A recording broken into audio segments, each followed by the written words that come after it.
Wrong Turn 5, Bloodlines, 2012, kicks off with a chilling encounter in which a young couple Billy and Cruz are playfully having a moment in a field near Fair Lake, West Virginia in anticipation of the Mountain Man Festival, an annual Halloween celebration that attracts a large crowd. Their idyllic moment is quickly shattered when they are attacked by the gruesome trio of deformed cannibals, Three Finger, Sawtooth and One Eye. As Billy attempts to defend himself, he suffers a terrible stabbing while Cruz desperately flees only to be dragged into the darkness amid her screams. This grim introduction sets the tone for the brutal narrative that follows. The film then shifts focus to the main group of college students consisting of Julian, the confident group leader; Cruz, the friendly yet cautious girlfriend; Lita, the smart and responsible member; Gus, the party-loving joker; Billy, Cruz's protective but reckless boyfriend. Upon arriving at the Mountain Man Festival, the college students find the town transformed by locals dressed as zombie-like hillbillies, creating a sinister atmosphere. A TV reporter, Colleen Weber, is on site covering the festivities, introducing an element of realism amid the impending horror. Meanwhile, Sheriff Angela Carter and her deputies are preparing for a busy night of drunken arrests and security patrols, blissfully unaware of the real threat lurking just beyond the celebration. The story takes a dangerous turn when the students inadvertently hit a mysterious man in the road during their drive, believing he is injured. The man, later identified as Maynard Adets, a psychotic drifter, reacts violently and attacks Billy with a knife. Before the situation escalates further, Sheriff Carter and her deputies arrive only to arrest both Maynard and the students for drug possession. As Maynard is led away, he ominously warns the sheriff that his boys will come for him, hinting at the deadly connection he has to the cannibals. Later that night, Deputy Jason, tasked with guarding the scene of Maynard's arrest, begins to hear unsettling noises from the woods. He is caught off guard when Three Finger sneaks up behind him and slashes his throat, dragging his lifeless body away. This moment signifies the cannibals' brutal entry into the narrative as they steal Jason's patrol car and escalate their malevolent plans against the town. As dawn breaks and the Mountain Man Festival begins, the festive atmosphere quickly becomes overshadowed by a looming sense of dread. The town buzzes with excitement, filled with music, drinking, and laughter. The arrested students are released with the exception of Billy, who remains in custody due to drug charges. In a bid to support her boyfriend, Cruz decides to deliver him dinner, but her attempt leads her into danger. As she navigates through a dark alley, she is suddenly ambushed by the lurking cannibals. Despite her desperate struggle, Cruz is overpowered, stabbed, and dragged into the murky shadows, making her the next victim of their heinous feasting. The film keeps escalating the terror as unsuspecting festivalgoers celebrate, completely unaware that a gruesome threat is closing in on them. With the cannibals' relentless pursuit of human prey, the events unfold into a horrifying showdown between the innocent and the depraved, culminating in a thrilling and bloody confrontation that epitomizes the essence of survival horror.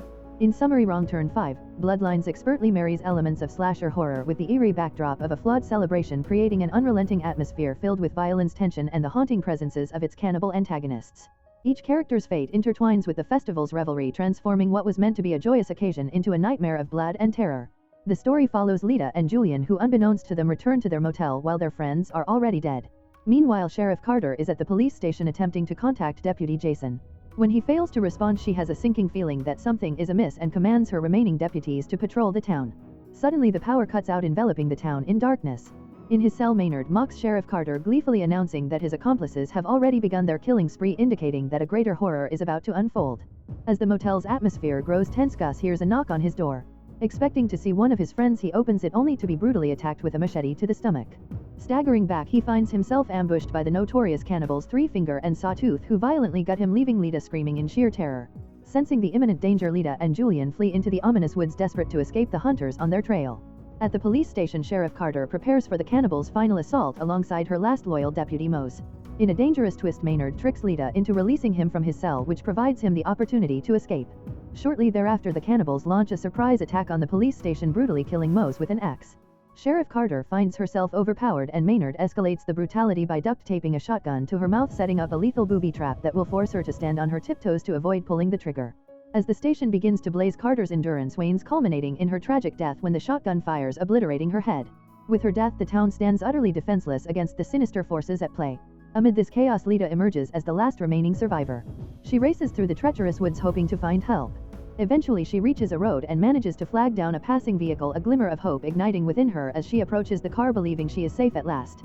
However, her relief is short-lived when she sees Maynard grinning from the driver's seat, turning her fleeting moments of hope into despair.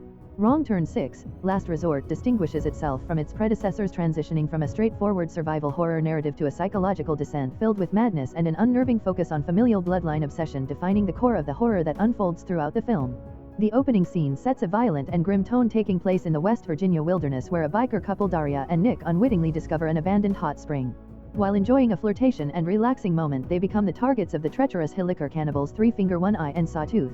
A harrowing ambush occurs as Nick is shot with an arrow and falls into the water. Meanwhile, Daria's desperate attempt to escape results in her being dragged away and killed off-screen, cementing the film's dark ambience from the very beginning. We then meet Danny, who forms the crux of the narrative as he learns of his inheritance, a secluded and mysterious resort called Hot Springs located deep within the Appalachian Mountains. He arrives at this eerie locale with his girlfriend Tony and a group of friends named Brian, Jillian, Vic, and Rod. They are greeted by Jackson and Sally, peculiar caretakers who introduce themselves as Danny's long-lost family members. This uneasy familial dynamic adds to the tension and horror, hinting at the lurking dangers surrounding the seemingly attractive hideaway and the cannibalistic horrors that will soon unfold. Initially, the resort presents itself as a luxurious getaway, but it quickly reveals an eerie atmosphere when strange occurrences begin almost immediately after arrival. First night, the first signs of disturbance. As the group settles in, they start to observe disturbing details around the resort. The staff display an unnatural obedience, suggesting they may be under some external control. The caretakers show an unsettling possessiveness towards Danny, treating him as if he were a monarch. During dinner, the staff adamantly avoid serving any store-bought food, claiming everything is made fresh in-house. This behavior raises suspicions amongst the group, creating a sense of foreboding despite Danny feeling inexplicably drawn to Hot Springs. Brian and Jillian explore, uncovering the tunnels. Later that evening, Brian and Jillian sneak away to investigate the restricted sections of the resort. Their adventure leads them to a maze of concealed tunnels replete with medieval torture devices and other eerie artifacts that hint at a dark history. They discover a hidden chamber where the Hilliker brothers are seen watching intimate acts, indicating an obsession with preserving their bloodline. However, before they can escape, Jillian meets a gruesome end, brutally killed, while Brian is captured and dragged away by cannibalistic residents of the resort. Danny's transformation, psychological manipulation. In parallel, Jackson and Sally begin to manipulate Danny, convincing him that his real family resides at Hot Springs and that his bloodline holds significance. He is not meant for normal society, but rather should reunite with his true kin. They assert that he must embrace his heritage, which carries dark implications of incest and selective breeding. As the chilling influence takes hold, Danny starts to withdraw from his friends and becomes increasingly captivated by the resort's sinister customs. The cannibals strike, Vic and Rod's fate. As Danny's friends begin to vanish, Vic attempts to flee the resort but faces a horrific fate, getting ambushed and disemboweled. Simultaneously, Rod is captured, subjected to brutal treatment as he is bound to a chair and castrated, symbolizing the cannibals' fixation on controlling procreation. In the face of mounting danger, Tony desperately implores Danny to leave, yet he stubbornly refuses, insisting he wishes to uncover more about his family's legacy. Danny's final judgment, love vs.